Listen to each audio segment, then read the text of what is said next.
Good evening friends. आज market ने क्या किया और अब हम लोगों को कितने ट्रेड्स मिले, कैसे कैसे ट्रेड्स मिले, एक बार हम लोग देख लेते हैं। पहले निफ्टी निफ्टी में देखिए, कल का एनालिसिस वीडियो की जिसने भी देखा है उसको समझ में आएगा कि कल मैंने यही कहा था कि ये स्ट्रॉन्ग रेसिस्टेंस का काम करेगा, स्ट्रॉन्ग रेसिस्टेंस का काम करेगा और वहाँ से सेलिंग शुरू हो गई। तो ये भी एक स्ट्रॉन्ग रेसिस्टेंस बोला था, वो भी हो गया। अभी नेक्स्ट देखिए, इस कैंडल का ये जो ओपनिंग है वो आपको वीकली ओपनिंग है ये। तो वीकली ओपनिंग में क्या होगा कि ये जो है ना बहुत अच्छा स्ट्रॉन्ग सपोर्ट बनता है। कल मार्केट में अगर फॉल भी होता है तो यहाँ से एक रिवर्सल आने के चांसेस भी है। और ये कितना है बोले तो 24,250 के करीब। ठीक है, इसको एक बार दिखा देता हूँ, रुकिए। 24,251 यहाँ से एक सपोर्ट रहेगा, तो यहाँ से मार्केट बाउंस होने के भी चांसेस बहुत ज़्यादा है।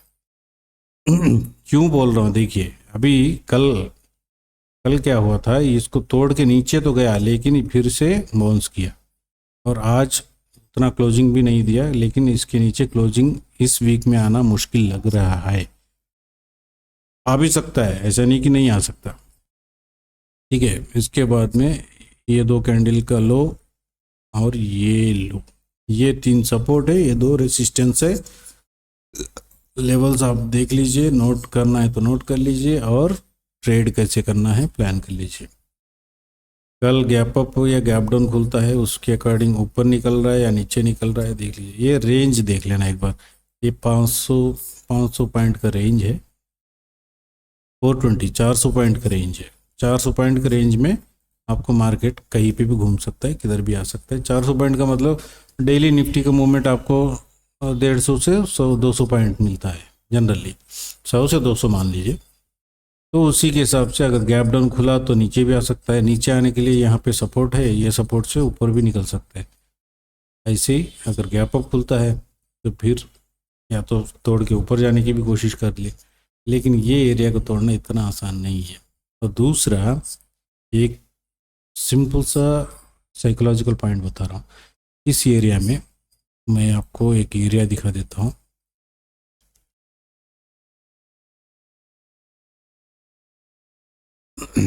इस एरिया में पुट बायर्स ट्रैप है,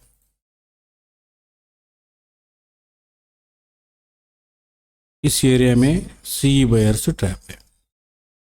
ठीक है, ये कल सी बायर्स को यहाँ पे कल लेके गए ऊपर, और सी बायर्स ना ओवरनाइट सी लेके गए थे, सबको निकाल दिया यहाँ से।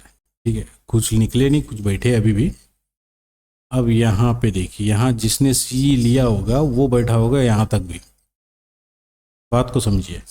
यहाँ जो पी लिया वो तो फंस गया, यहाँ जो सी लिया वो यहाँ पे बैठा होगा। उसके दिमाग में ये रहेगा कि कल अगर मार्केट थोड़ा भी ऊपर आएगा तो मैं तो प्रॉफिट में ही रहूँगा, तो मैं क्यों जाऊँ बोल के वो बैठा रहेगा। अगर नीचे गया तो उसका भी एक स्टॉप लॉस होगा, इस कैंडल का लो या इस कैंडल का लो तक वो बैठेगा, उसके बाद वो निकल जाएगा। तो वो निकल जाएगा तो और सेलिंग बढ़ते रहेगा। तो इस तरह से मार्केट चलता है। शॉर्ट कवरिंग, लॉन्ग अनवाइंडिंग, ये सुना होगा आप लोगों ने, वो उसके हिसाब से भी मार्केट चलता है। तो मैक्सिमम मुझे क्या लग रहा है कि यहाँ पुट बायर ऑलरेडी ट्रैप है, यहाँ सी बायर ट्रैप है। तो मार्केट को ये ना इधर ऊपर जाने देंगे ना नीचे आने देंगे, इस बीच में ही क्लोज करेंगे। अगर मान लीजिए ये पुट बायर को अगर पैसा नहीं देना भी चाहता है तो मार्केट यहाँ से यहाँ तक भी आ सकता है, लेकिन ये इसको कटेगा नहीं। ये नहीं कटेगा तो ऑटोमेटिकली पुट बायर यहाँ आने पर भी इतना पैसा नहीं बना पाएंगे जितना वो सोच के बैठे। अगर कॉल बायर को पैसा नहीं देना चाहा तो मार्केट ऊपर तो जाएगा, लेकिन यहाँ जितने कॉल बायर फंसे हैं उनको भी पैसा नहीं आएगा। तो इसी तरह से मार्केट चलता है। ठीक है, और बैंक निफ्टी देखते हैं। बैंक निफ्टी में एकदम इनसाइड कैंडल बना है, इनसाइड कैंडल को कैसे ट्रेड करना है ये आप लोग खुद जानते हैं। पहला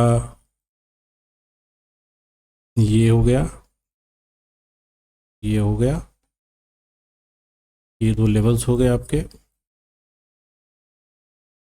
ये रेड कर देते हैं, ये रेजिस्टेंस हो गया, ये सपोर्ट हो गया। ओके, उसके बाद अभी जो नए ट्रेडर्स है वो खाली इसका इसका देख लीजिए, इसके नीचे गया तो पुट लेना, इसके ऊपर गया तो कॉल लेना। जो एक्सपीरियंसड है उनको मालूम है इस कैंडल के नीचे कैसे ट्रेड करना है, ऊपर कैसे ट्रेड करना है, वो उनको भी मालूम है।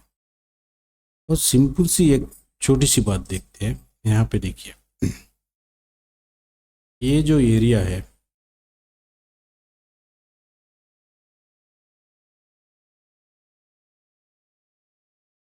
ये एरिया एकदम रेसिस्टेंस एरिया है। एक तो यहाँ पे आपको वो भी है, क्या बोलते हैं, गैप भी है एक, उसके साथ में ये एक जोन भी है जो कहते हैं सप्लाई जोन। जो ये सप्लाई जोन है, यहाँ से मार्केट नीचे आना चाहिए। कल भी बताया था यही चीज़ें, अगर यहाँ तक गया तो भी यहाँ से नीचे आना चाहिए, और आया भी।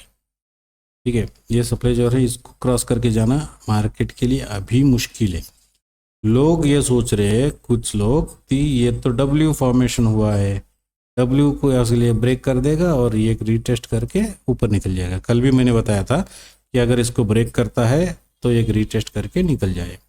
ठीक है, लेकिन ये क्या हो रहा है कि एक तो इसको ब्रेकआउट दिया, अभी धीरे से आराम से सोच के करिए, ये लेवल को इसने ब्रेकआउट दिया है ग्रीन कैंडल, और आज आया रीटेस्ट के लिए, रीटेस्ट हो गया आज। अब वो अगर ये ब्रेकआउट फेल होता है तो फिर कल रेड कैंडल बन के मार्केट यहाँ तक आएगा।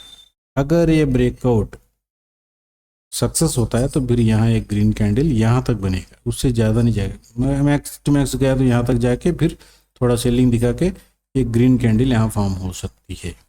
ठीक है, ये साइकोलॉजिकल थिंग्स है, थोड़ा समझ के ट्रेड करना है। ठीक है, और ऐसे ही ये ब्रेकआउट लेवल हो गया तो इसका रिटेस्ट हुआ है, अभी ये यहाँ से ऊपर भी जा सकता है, ऐसा भी हो सकता है।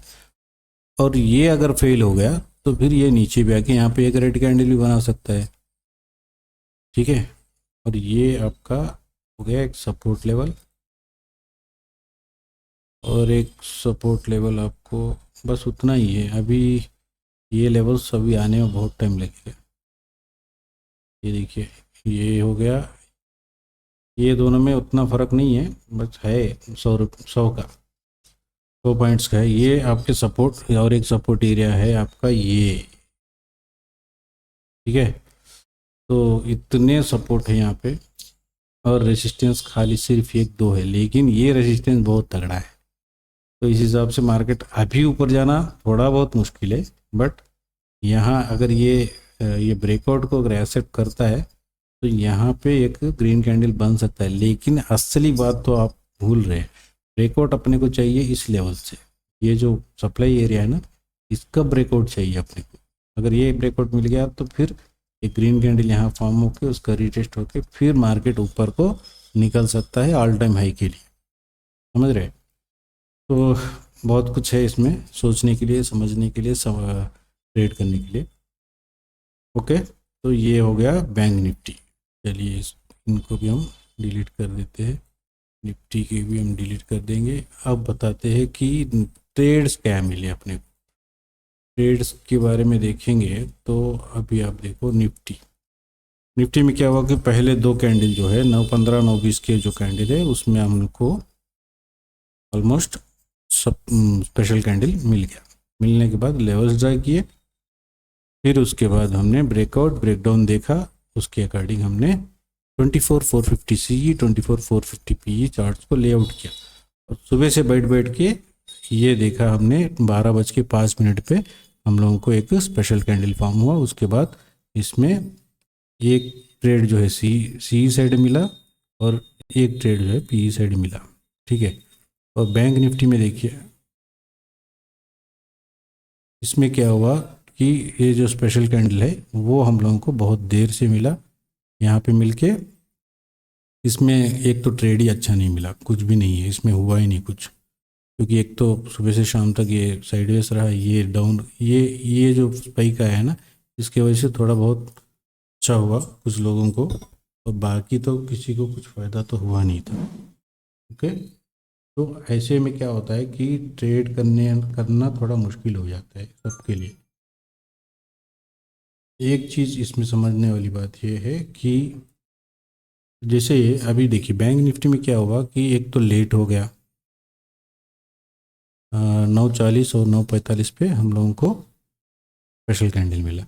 तो मिलने के बाद में ब्रेकआउट भी जल्दी मिल गया 9:50 पे। उसी के हिसाब से हम लोगों को एक ट्रेड ये देखिए यहाँ पे स्पेशल कैंडल भी हम लोगों को 9:50 पे ही मिल गया। मिलने के बाद में इसमें देखिए बहुत सारे बेकार चीज़ें दिखे। एक तो पहले ही पी साइड का ट्रेड एक्टिवेट है वो एकदम नीचे गया चला गया। फिर सी साइड एक ट्रेड एक्टिवेट है वो भी आज डीके की वजह से हुआ, दोनों ऐसे ही हुए। तो एक तो ट्रेड ही सही नहीं मिला आज, बहुत बेकार था। हाँ, ये एक स्पाइक आया था बीच में, ये स्पाइक की वजह से थोड़ा प्रॉफिट तो हो गया समझ लीजिए। बट ये अगर ये स्पाइक नहीं आता तो फिर तो आज तो पूरा निकल जाता पैसा पूरा। ओके, तो ये है फ्रेंड्स, कल निफ्टी का एक्सपायरी है, आराम से सोच समझ के ट्रेड करिएगा। ठीक है, थैंक यू वेरी मच।